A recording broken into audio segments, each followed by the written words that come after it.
இந்த மாதிரி விஷயங்கள் நடக்கும்போது தான் காதல் மேலேயும் காதலி மேலேயும் நம்பிக்கை குறைந்து கொண்டே போகிறது. அந்த மாதிரி ஒரு சம்பவம் தான் கவின் அவர்களோட காதலி வாக்குமூலமாக கொடுத்துருக்காங்க. அதாவது கவின் அவர்களும் திருநெல்வேலியை சேர்ந்து சித்த மருத்துவ இளம் பெண்ணும் கிட்டத்தட்ட 8 வருடமாக காதலித்து கொண்டு இருக்காங்க அப்படிங்கிற விஷயம் தான் நேற்று வரைக்கும் நம்ம எல்லாத்துக்குமே தெரிந்து கொண்டு இருந்தது. ஆனால் இன்னைக்கு கவின் அவர்களோட காதலி வாக்குமூலம் கொடுத்துருக்காங்க. அதாவது கவின் அவர்களோட காதலி வாக்குமூலம் கொடுக்க வேண்டும். ஸோ கவின் அவர்களோட காதலியோட பெற்றோர் பணி நீக்கம் செய்து அவங்க கைது செய்ய வேண்டும் அப்படின்னு சொல்லி கடந்த 2 நாளாக கவின் அவர்களோட உறவினர்களும் கவின் அவர்களோட பெற்றோர்களும் போராட்டம் நடத்தி கொண்டு இருக்காங்க. அப்போ தான் அவங்களோட உடலை வாங்குவோம் அப்படின்னு சொல்லி போராடி கொண்டு இருக்காங்க. இந்த சமயத்தில் கவின் அவர்களோட காதலியோட பெற்றோர்களை பணி நீக்கம் செஞ்சுருக்காங்க. சுஜித் அவர்களை கைதும் செஞ்சுருக்காங்க. அதை தொடர்ந்து முக்கிய ஃபஸ்ட்டு ஸ்டெப்பாக கவின் அவர்களோட காதலி அப்படின்னு சொல்லப்படும் அந்த இளம்பெண்ணை காவல் நிலையத்தில் விசாரணை பண்ணியிருக்காங்க. அப்போ ஃபஸ்ட்டு அவங்க கிட்ட கேட்ட கேள்வி என்னென்னா, ஸோ உங்களுக்கும் கவினுக்கும் எத்தனை நாளாக தொடர்பு இருக்குது அப்படின்னு கேட்டிருக்காங்க. எத்தனை வருஷமாக தொடர்பு இருக்குது அப்படின்னு கேட்டிருக்காங்க. அதுக்கு அவங்க சொல்லியிருக்காங்க 8 வருஷமாக தொடர்பு இருக்குன்னு. ஸோ நீங்களும் கவினும் எத்தனை வருஷமாக காதலிக்கிறீங்க அப்படின்னு கேட்டிருக்காங்க. நானும் கவினும் காதலிக்கவே கிடையாது, கவின் ஜஸ்ட் ஃப்ரெண்ட் தான், நான் காதலிக்கவே இல்லை அப்படிங்கிற விஷயத்த ஓப்பனாக அவங்க சொல்லியிருக்காங்க. இந்த ஒரு சம்பவம், அதாவது இந்த ஒரு பிரச்சனை இப்போ ஆரம்பிக்கல, கொலை நடப்பதற்கு 6 மாதம் முன்பிலிருந்தே நடந்து கொண்டு இருக்கு. அதாவது தன்னோட காதலி அப்படின்னு சொல்லப்படும் இந்த இளம்பெண் ஆல்ரெடி கவின் கிட்ட சொல்லியிருக்காங்க, உனக்கும் எனக்கும் செட் ஆகாதுன்னு ஒரு 6 மாதத்துக்கு முன்னாடி. அதுக்கான ரீசன் என்ன அப்படின்னு பார்த்தீங்கன்னா, கவின் அவர்களோட பழகுவது அந்த காதலியோட வீட்டுக்கு, அந்த இளம்பெண்ணோட வீட்டுக்கு தெரிந்திருக்கு. அதனால் அந்த இளம்பெண்ணுக்கு எச்சரிக்கை கொடுத்துருக்காங்க. இனிமே கவினை காதலிக்க கூடாது, அவர் கூட பேசக்கூடாது, பழகக்கூடாது. ஏன்னா அவர் நம்ம கேஸ்ட் கிடையாது. கவின் எஸ்சி கேஸ்ட், கவின் அவர்கள் காதலிக்கும் பெண் எம்பிசி கேஸ்ட், அதனால காதலிக்க கூடாது அப்படின்னு சொல்லி அந்த பெண்ணை மைண்ட் வாஷ் பண்ணியிருக்காங்க. அப்போ இருந்தே அந்த பெண் நான் இதுக்கு மேலே உனக்கும் எனக்கும் செட் ஆகாது சொல்லி அந்த பெண் பிரிந்து போயிருக்காங்க. ஸோ தொடர்ந்து கவின் அவர்கள் அந்த பெண்ணை ரீச் பண்ணுவதற்காக ட்ரை பண்ணியிருக்காங்க.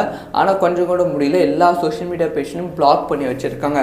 அதை தொடர்ந்து அதான் நெல்லை மருத்துவமனையில் தன்னோட தாத்தா அனுமதித்த பிறகு அவங்கள சந்திக்கலாம் அப்படின்னு சொல்லி முயற்சி செய்திருக்காங்க. அதனால தான் அவங்க பணிபுரியும் மருத்துவமனையிலே அனுமதிச்சிருக்காங்க. ஆனால் அந்த விஷயம் நடப்பதற்கு முன்பு, அதாவது தன்னோட காதலியை சந்திப்பதற்கு முன்பே கவின் அவர்களை கொலை செஞ்சுருக்காங்க. ஸோ இந்த அளவுக்கு மோசமான ஒரு விஷயம் தான் நடந்து கொண்டு இருக்கு. ஸோ அவங்களோட காதலியே நான் கவினை காதலிக்கவில்லை அப்படிங்கிற ஒரு வாக்குமூலத்தை கொடுத்துருக்காங்க. ஸோ இப்போ அந்த ஃபோட்டோஸ், அதாவது தன்னோட காதலியோடு இருந்த ஃபோட்டோஸ் எல்லாமே சோஷியல் மீடியாவில் செமையாக ஸ்ப்ரெட் ஆகி கொண்டு இருக்கு. ஆனால் இதையுமே திசை திருப்புவதற்கான வாய்ப்புகள் ரொம்ப ரொம்ப அதிகம். ஸோ ஃபோட்டோஸ் வைத்து காதல் அப்படின்னு சொல்ல முடியாது. ஏன்னா அந்த பெண்ணை காதலிக்கவில்லை அப்படிங்கிற விஷயத்தை சொல்லிட்டாங்க. வேற ஏதாவது ஆதாரம் வேண்டும் அப்படிங்கிற கோணத்தில் இந்த ஒரு கேஸ் போகும். ஆனால் அவங்க தந்தை சொன்ன விஷயம் என்னன்னா, என்கிட்ட நிறைய வீடியோ கால்ஸ், நிறைய வாய்ஸ் நோட்ஸ், அதுக்கப்புறமா நிறைய கால் ரெக்கார்ட்ஸ் இருக்கு அப்படிங்கிற விஷயத்த அவங்க தந்தை சொல்லியிருக்காங்க. இது ஒன்றா காவல் அதிகாரிகள் விசாரிக்கும் போது, அந்த வாய்ஸ் நோட்ஸ், கால் ரெக்கார்டு எல்லாம் விசாரிக்கும் போது அப்போ கவின் அவர்களோட காதலி என்ன பதில் சொல்ல போறாங்க அப்படிங்கிற விஷயத்த வெயிட் பண்ணி தான் பார்க்கணும். கவின் அவர்களோட உடல் மண்ணுக்குள் போவதற்கு முன்பே கவின் அவர்களோட காதல் மண்ணுக்குள் போய்விட்டது. இனிமே தமிழகத்தில் ஒருத்த காதலிக்கிறான், ஸோ அவன் வேறு கேஸ்ட்டு, ஓகே நம்ம வேறு கேஸ்ட்டு, எப்படியாவது நம்ம ஜெயிக்கணும், அப்போனா நம்ம நல்லா படிக்கணும், நம்ம ஃபேமிலி நல்ல பொசிஷனில் கொண்டு போகணும், ஸோ நாமளும் பெரிய ஜாப்பில் இருக்கணும், அப்போ கேஷ்லாம் பார்க்க மாட்டாங்க, நமக்கு பொண்ணு தந்துடுவாங்க அப்படிங்கிற நம்பிக்கை இப்போ இருக்க இளைஞர்களுக்கு இருக்குது. அதுதான் நிதர்சனமான உண்மைன்னு நினைத்து கொண்டு இருக்கிறோம், நானும் இருக்கிறோம். ஆனால் கவின் அவர்கள் கோல்டு மெடலிஸ்ட், மாதம் 2 லட்சம் சம்பாதிக்கிறாங்க.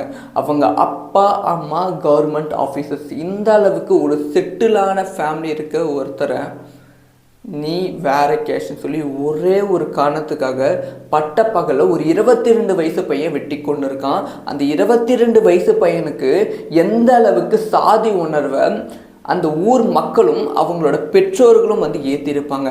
அந்த 22 வயசு பையன் மீது குற்றமே அவன் விடுதலை ஆகட்டும், ஆனால் அவங்க அப்பா அம்மா ஒரு பையனை ஒழுங்காக வளர்க்க தெரியாத ஒவ்வொரு அப்பா அம்மாவும் குற்றவாளி தான். இந்த மாதிரி விஷயங்கள் நடக்கும்போது தான் காதல் மேலேயும் காதலி மேலேயும் நம்பிக்கை வந்து குறைந்து கொண்டே போகிறது. அந்த மாதிரி ஒரு சம்பவம் தான் கவின் அவர்களோட காதலி வந்து வாக்குமூலமாக கொடுத்துருக்காங்க. அதாவது கவின் அவர்களும் திருநெல்வேலியை சேர்ந்து சித்த மருத்துவ இளம் பெண்ணும் வந்து கிட்டத்தட்ட வந்து 8 வருடமாக காதலித்து கொண்டு இருக்காங்க அப்படிங்கிற விஷயம் தான் நேற்று வரைக்கும் வந்து நம்ம எல்லாத்துக்குமே தெரிந்து கொண்டு இருந்தது. ஆனால் இன்னைக்கு கவின் அவர்களோட காதலி வந்து வாக்குமூலம் வந்து கொடுத்துருக்காங்க. அதாவது கவின் அவர்களோட காதலி வந்து வாக்குமூலம் வந்து கொடுக்க வேண்டும். ஸோ கவின் அவர்களோட காதலியோட பெற்றோர் வந்து பணி நீக்கம் செய்து அவங்களை வந்து கைது செய்ய வேண்டும் அப்படின்னு சொல்லி கடந்த 2 நாளாக வந்து கவின் அவர்களோட உறவினர்களும் கவின் அவர்களோட பெற்றோர்களும் வந்து போராட்டம் நடத்தி கொண்டு இருக்காங்க. அப்போ தான் வந்து அவங்களோட உடலை வந்து வாங்குவோம் அப்படின்னு சொல்லி போராடி கொண்டு இருக்காங்க. இந்த சமயத்தில் கவின் அவர்களோட காதலியோட பெற்றோர்களை பணி நீக்கம் வந்து செஞ்சுருக்காங்க. சுஜித் அவர்களை கைதும் வந்து செஞ்சுருக்காங்க. அதை தொடர்ந்து முக்கிய ஃபஸ்ட்டு ஸ்டெப்பாக வந்து கவின் அவர்களோட காதலி அப்படின்னு சொல்லப்படும் அந்த இளம்பெண்ணை வந்து காவல் நிலையத்தில் விசாரணை வந்து பண்ணியிருக்காங்க. அப்போ ஃபஸ்ட்டு அவங்க கிட்ட கேட்ட கேள்வி என்னென்னா, ஸோ உங்களுக்கும் கவினுக்கும் எத்தனை நாளாக தொடர்பு இருக்குது அப்படின்னு கேட்டிருக்காங்க. எத்தனை வருஷமாக தொடர்பு இருக்குது அப்படின்னு கேட்டிருக்காங்க. அதுக்கு வந்து அவங்க சொல்லியிருக்காங்க 8 வருஷமாக தொடர்பு இருக்குன்னு. ஸோ நீங்களும் கவினும் எத்தனை வருஷமாக காதலிக்கிறீங்க அப்படின்னு கேட்டிருக்காங்க. நானும் கவினும் காதலிக்கவே கிடையாது, கவின் ஜஸ்ட் ஃப்ரெண்ட் தான், நான் காதலிக்கவே இல்லை அப்படிங்கிற விஷயத்த ஓப்பனாக வந்து அவங்க வந்து சொல்லியிருக்காங்க. இந்த ஒரு சம்பவம், அதாவது இந்த ஒரு பிரச்சனை இப்போ ஆரம்பிக்கல, கொலை நடப்பதற்கு 6 மாதம் முன்பிலிருந்தே நடந்து கொண்டு இருக்கு. அதாவது வந்து தன்னோட காதலி அப்படின்னு சொல்லப்படும் இந்த இளம்பெண் வந்து ஆல்ரெடி வந்து கவின் கிட்ட வந்து சொல்லியிருக்காங்க, உனக்கும் எனக்கும் செட் ஆகாதுன்னு ஒரு 6 மாதத்துக்கு முன்னாடி. அதுக்கான ரீசன் என்ன அப்படின்னு பார்த்தீங்கன்னா, கவின் அவர்களோட பழகுவது வந்து அந்த காதலியோட வீட்டுக்கு, அந்த இளம்பெண்ணோட வீட்டுக்கு வந்து தெரிந்திருக்கு. அதனால் வந்து அந்த இளம்பெண்ணுக்கு எச்சரிக்கை வந்து கொடுத்துருக்காங்க. இனிமே வந்து கவினை வந்து காதலிக்க கூடாது, அவர் கூட பேசக்கூடாது, பழகக்கூடாது. ஏன்னா வந்து அவர் நம்ம கேஸ்ட் கிடையாது. கவின் வந்து எஸ்சி கேஸ்ட், கவின் அவர்கள் காதலிக்கும் பெண் வந்து எம்பிசி கேஸ்ட், அதனால காதலிக்க கூடாது அப்படின்னு சொல்லி அந்த பெண்ணை வந்து மைண்ட் வாஷ் வந்து பண்ணியிருக்காங்க. அப்போ இருந்தே வந்து அந்த பெண் வந்து நான் இதுக்கு மேலே உனக்கும் எனக்கும் செட் ஆகாதுன்னு சொல்லி அந்த பெண் வந்து பிரிந்து போயிருக்காங்க. ஸோ தொடர்ந்து வந்து கவின் அவர்கள் அந்த பெண்ணை ரீச் பண்ணுவதற்காக ட்ரை பண்ணியிருக்காங்க. ஆனால் கொஞ்சம் கூட முடியல. எல்லா சோஷியல் மீடியா பேஜையும் பிளாக் பண்ணி வச்சுருக்காங்க. அதை தொடர்ந்து வந்து அதான் நெல்லை மருத்துவமனையில் வந்து தன்னோட தாத்தா வந்து அனுமதித்த பிறகு அவங்கள வந்து சந்திக்கலாம் அப்படின்னு சொல்லி முயற்சி செய்திருக்காங்க.